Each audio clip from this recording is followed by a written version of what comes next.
में इस्तेमाल मत करो। घर में भाइयों के दरमियान में नफरत की दीवारें खड़े करने में इस्तेमाल मत करो। चुगली में खर्च मत करो। मैं तुम्हें मशवरा देता हूं कि इधर आटा गूंधे और दुरूद पाक पढ़ते पढ़ते गूंधे तो जन्नत में जाने का रास्ता भी हमवार हो जाएगा और तुम्हारे आटे और रोटी में भी बरकत हो जाएगी। नौजवानों, कान में लीड निकाल दो यार, तुमसे नहीं कह रहा हूं, जर्नल बात कह रहा हूं। सफर कर रहे हो, फर्राटेदार आपकी कीमती मोटरसाइकिल रोड पे दौड़ रही है, पीलीभीत जाना है, बदायूं जाना, दिल्ली जाना है, लॉन्ग सफर है। मौके से फायदा उठाओ, गियर पैर से डालो, रेस हाथ से बढ़ाओ, मगर जबान से मुस्तफा जाने रहमत को याद करते चले जाओ। जिंदगी का भी सफर तय होगा और आखिरत की जिंदगी में 4 चांद। तमन्ना है, पत्थर तोड़े जा रहे हैं, तवाफ की तमन्ना है, हज की तमन्ना है। कुछ रकम बचाते हैं, इकट्ठी करते हैं, सुनाए कि कतरे कतरे से दरिया हो जाता है ना। और अच्छा, ये जिंदगी गुजारने का बेहतरीन फार्मूला है। जिसके पास आमदनी से कम खर्चा है, 100 रुपये कमा के लाए, जरूरी नहीं है कि गोश्त ही खाएंगे, दाल बना ले वो भी पतली, 2 रुपये बचा कर। मैं तुम ये कहोगे दुनियादारी की बात कर रहा है, नहीं, रास्ता ये भी तो है, 2 रुपये बचा लिए हैं तो किसी गरीब का सहारा बना।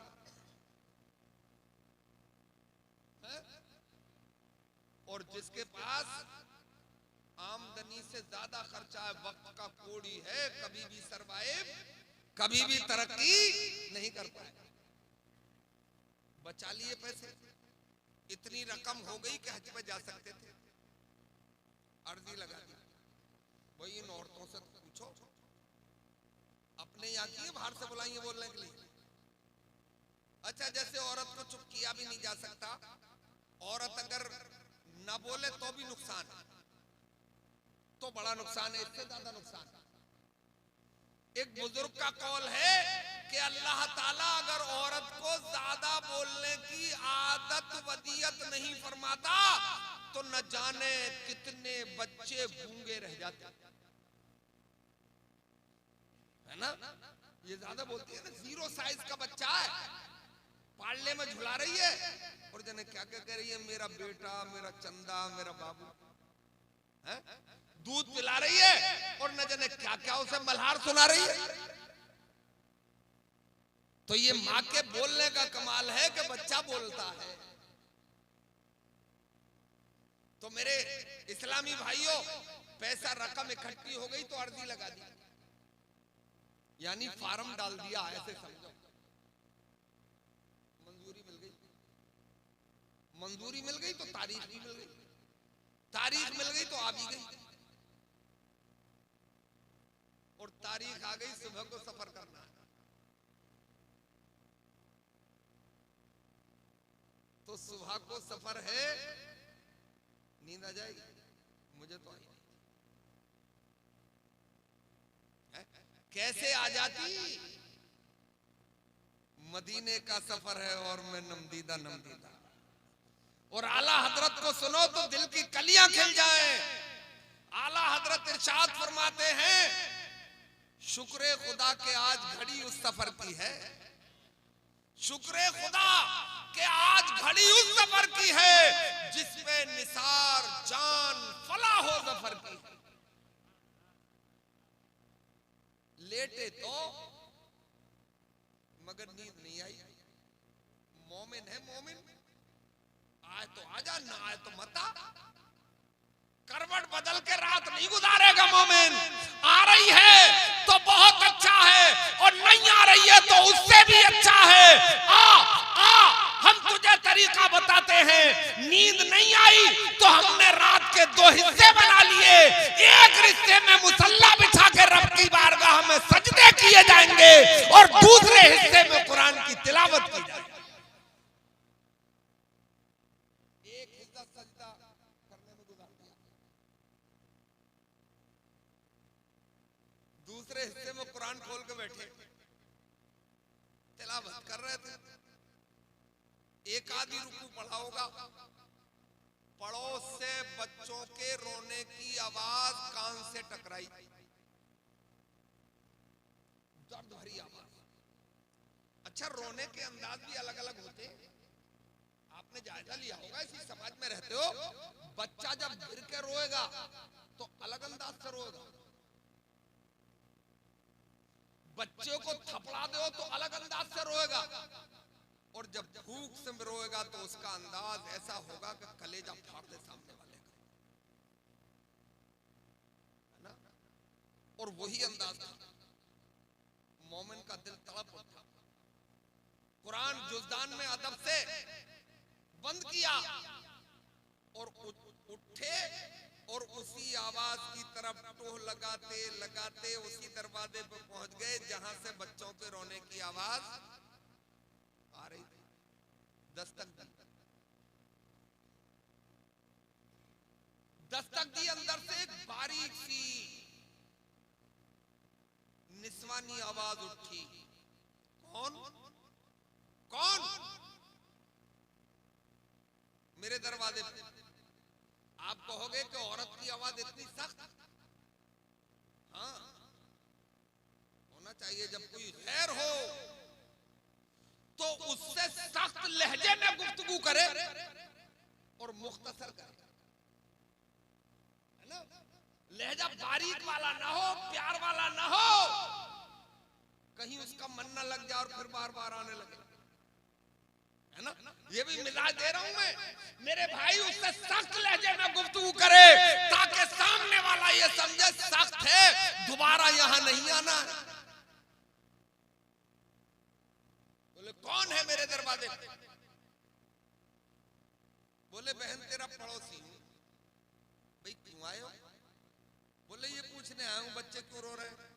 बोले बेवकूफ पवेलियन, वापस हो जा जल्दी, छोड़ दे मेरा दरवाजा। बोले बहन भजा।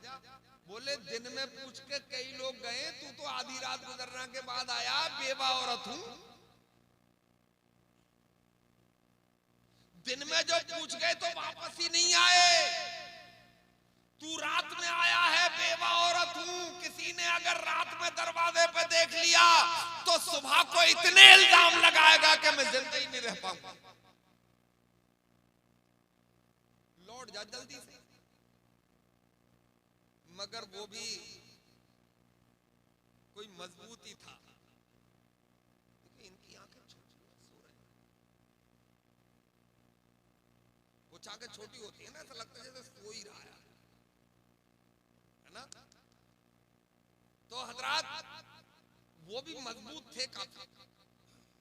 बोले बहन तुझे खुदा और उसके रसूल का वास्ता ये बता दे कि तेरे बच्चे क्यों रह रहे हैं, मेरा कलेजा फटा जा रहा, तू कह रही है वापस हो जा। जब खुदा और रसूल का वास्ता दिया तो वो उठ के आई, चूल्हे पे रखी हुई हांडी भी उठा के लाई, दरवाजे के करीब आके बगैर दरवाजा खोले हांडी हिलाई, कंकरियां थी उसमें,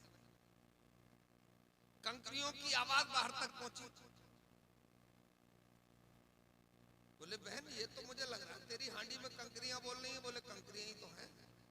बोले मैं पूछ रहा हूं बच्चे क्यों रो रहे हैं, तू मुझे हांडी की कंकरियों की आवाज सुना रही है। बोले यही आपकी बात का जवाब है, बेवा हूं ना, जो मेरे शौहर छोड़ गए थे वो खत्म हो गया है, अब 3 दिन हो गए घर में चूल्हा नहीं जला। मां हूं, बच्चे तड़प रहे हैं भूख से, ये इरादा किया है कि किसी के सामने हाथ नहीं फैलाना है, इसी 4 दीवारी में घुट के अपनी जिंदगी गुजारना। कनीज़े फातिमा न जाने कोई कैसी नजर डाल दो। अब बच्चे मांगते हैं तो उनकी तसल्ली के लिए मैंने चूल्हे पर हांडी रख दी, उसमें कंकरियां रख दी है, तसल्ली दे रही हूं, पकेगा तो मिलेगा।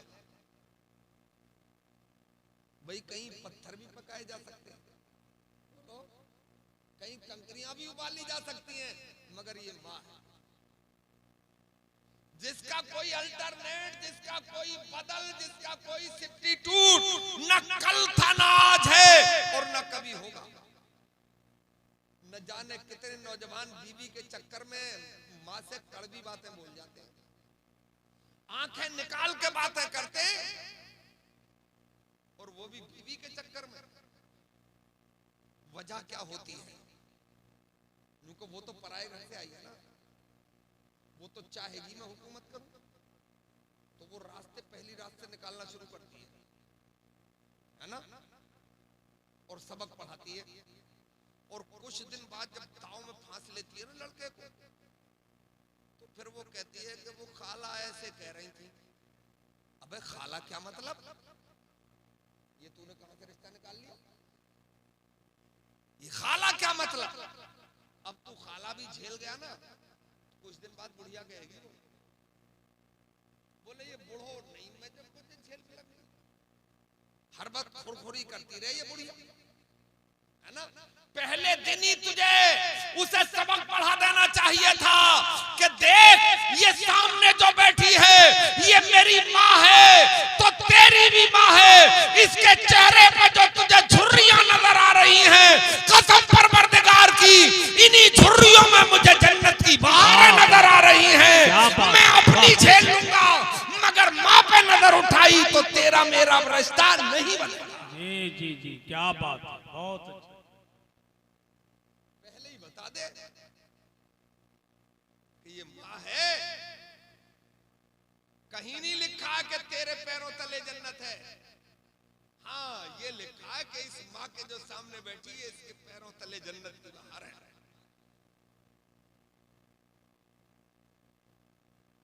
तो माँ का बदल नहीं है। माँ हांडी रखे हुए, वो भी कंकरियां डाल के पकेगा तो मिलेगा। शेर सुना दूं एक आध? सुनो जरा। मेरे सर से मेरी सारी मुसीबत टाल देती है, मेरी माँ मेरे दामन में दुआएं डाल देती है। और परेशान हो अंधेरों से तो जाओ माँ के कदमों में। परेशान हो अंधेरों से तो जाओ माँ के कदमों में। ये जब चाहे मुकद्दर में उजाले डाल देते हैं। और कोई ऐसा करे तुम पर, दुआ दो उसकी मादर। कोई ऐसा करे तुम पर, दुआ दो उसकी मादर को। यही माँ ज़र्फ देती है, यही अमाल देती है। और ये माँ है, घर में फाके और बच्चे जिद पे आ जाए, मंगाकर खुल्द की पोशाक तन पर डाल देती है। हज़रात, अभी वैसे मेरे पास वक्त है 5-6 मिनट, और इसको बड़ी तेजी से पूरा कर रहा हूं।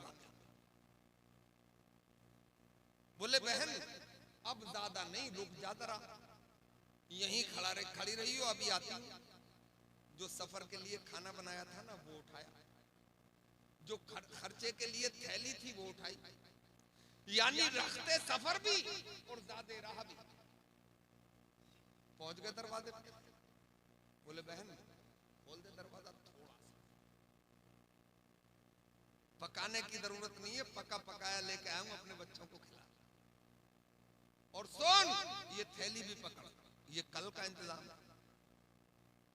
और तेरी ही गली में तुझसे चौथे मकान में रहता हूं, वादा करके जा रहा हूं, खुद तो भूखा सो जाऊंगा मगर तुझे और तेरे बच्चों को कभी भूखा नहीं सोऊंगा।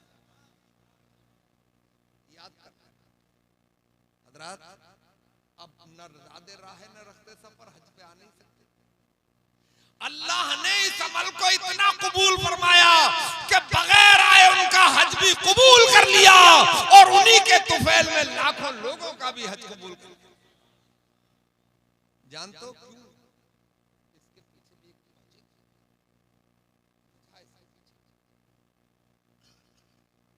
एक अल्लाह का घर वो है जैसे हम खाना है काबा कहते हैं, उसे बैतुल्लाह भी कहते हैं। वो दुनिया के बीचों बीच में, पूरी दुनिया के लोग आके उसका परिक्रमा करते हैं, चक्कर लगाते हैं, तवाफ करते हैं, है ना?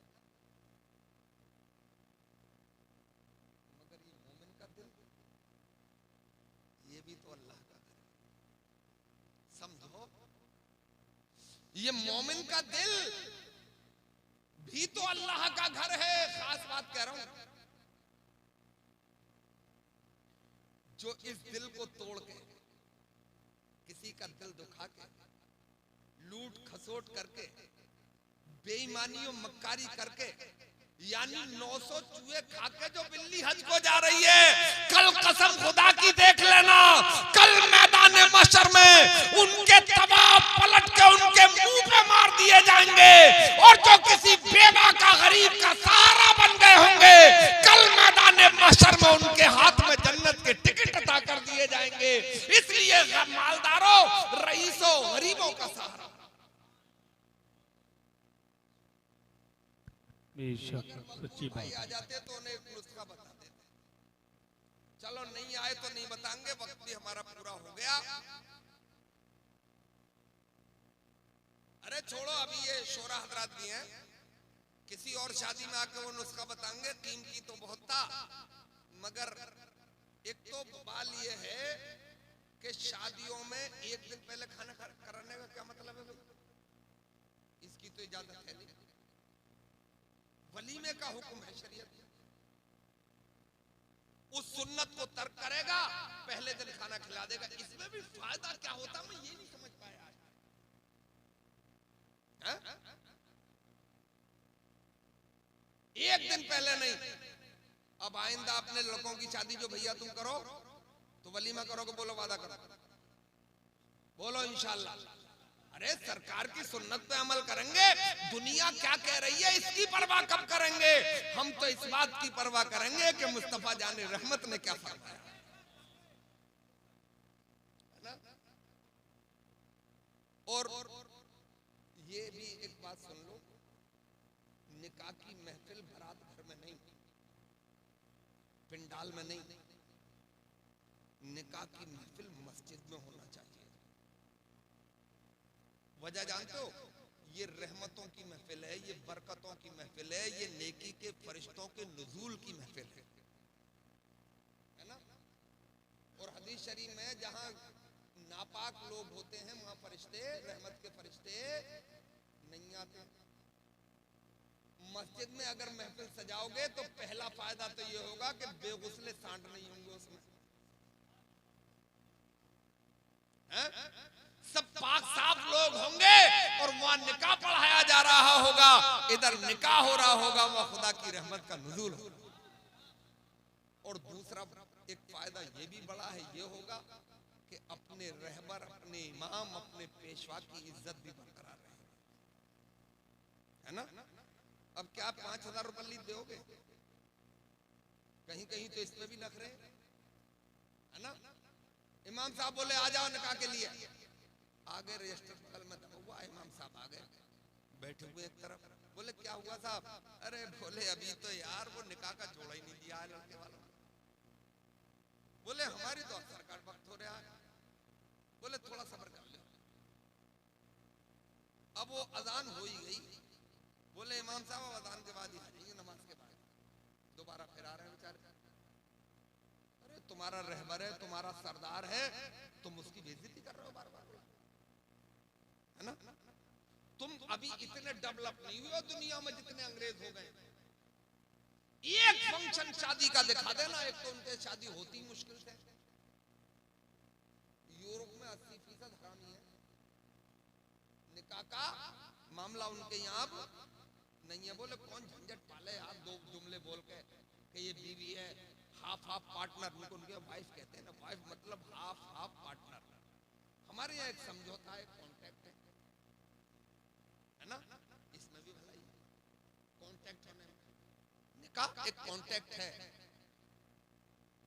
कि भाई पट रही है